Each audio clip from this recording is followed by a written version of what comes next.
Hujambo mpenzi mtazamaji popote ulipo, hivi sasa imetimia saa 5 kamili saa za Afrika ya Mashariki. Natumai kwamba Ijumaa yako inakuendea vyema. Karibu sana kwenye taarifa zetu za yanayojiri. Mimi ni Agnes Gakunga. Katika sehemu ya kwanza tutakuwa na taarifa mbalimbali kutoka maeneo tofauti, na itakapotimia mwendo wa saa 5:30 kwenye awamu ya pili tutakuwa tunaangazia matukio ya wiki. Tunachanganua baadhi ya matukio makuu yaliyoshuhudiwa ama yaliyojitokeza humu nchini na pia haswa katika mataifa jirani, hususan taifa la Tanzania kufuatia machafuko ya uchaguzi mkuu pamoja na kuapishwa kwa Rais Samia Suluhu Hassan kuchukua hatamu zake za uongozi katika muhula wa pili.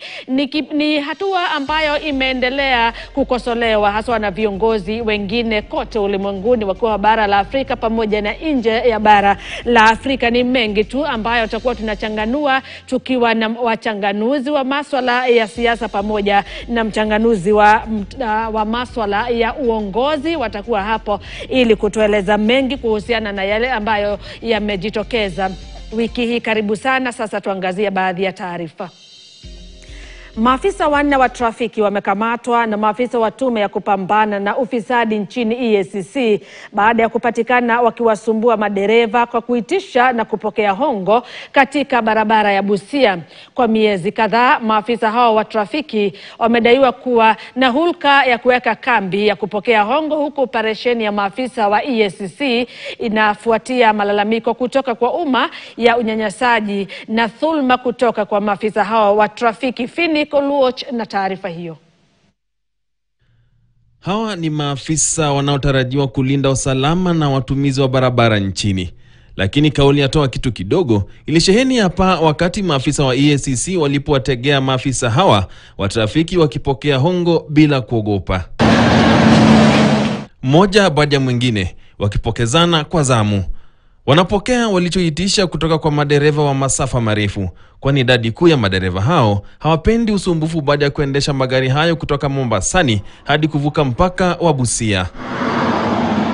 Usafiri wa umma umelalamikia kituo hiki cha haramu kinachowatoza fedha zinazoingia mfukoni mwao, hali ilipopelekea maafisa wa EACC kuwakamata na ushahidi wao wenyewe. Ama kweli mbio za sakafuni huishia ukingoni. Maafisa hawa wa trafiki ambao wamekuwa wakivuna wasipopanda na kupenda vya bwerere, Alhamisi wakatolewa tonge mdomoni baada ya kufumaniwa na maafisa wa tume ya maadili na kupambana na ufisadi EACC. Maafisa hao 4 wa kitengo cha trafiki kutoka kituo cha polisi cha Busia wamekamatwa kwa madai ya ufisadi. Kukamatwa kwao mapema Alhamisi kulitokana na lalama za wakazi kuwa wamekuwa wakiwahangaisha kwa kuchukua hongo kutoka kwa madereva wa magari ya uchukuzi wa umma pamoja na wenzao wa bodaboda. Mtu anashindwa atalishaje watoto? Mtu anakulazimisha umpe pesa yenye hauna, na mtu wako kwa payslip. Kwanza vile wameshikwa hivi, mimi nataka kusikia next ni nini? Wasemi hiyo pesa wanapelekanga wapi? Raia tunaumia sana, na watu wenye wako wanakula payslip, watu wameandikwa na serikali ndio wanadhulumu kabisa sisi. Kwa hivyo hiyo kazi ambayo walio wameshikwe na kulingana na ufisadi, na sisi hatutaki ufisadi. Ufisadi imerudisha nchi yetu nyuma, na kwa hivyo kulingana na serikali ya Kenya vile sahihi tunasema tunataka ufisadi iishe. Washukiwa hao wamefikishwa katika ofisi za tume hiyo ya maadili na kupambana na ufisadi mjini Bungoma na hatimaye kupelekwa katika kituo cha polisi cha Bungoma wakisubiri kufikishwa mahakamani Ijumaa na kufunguliwa mashtaka rasmi. Narudisha shukrani sana kwa maafisa wa EACC kwa kufanya hiyo kazi, kwa sababu hawa matapeli ambao wamevaa nguo za trafiki kwa jina ya serikali wametuibia sana.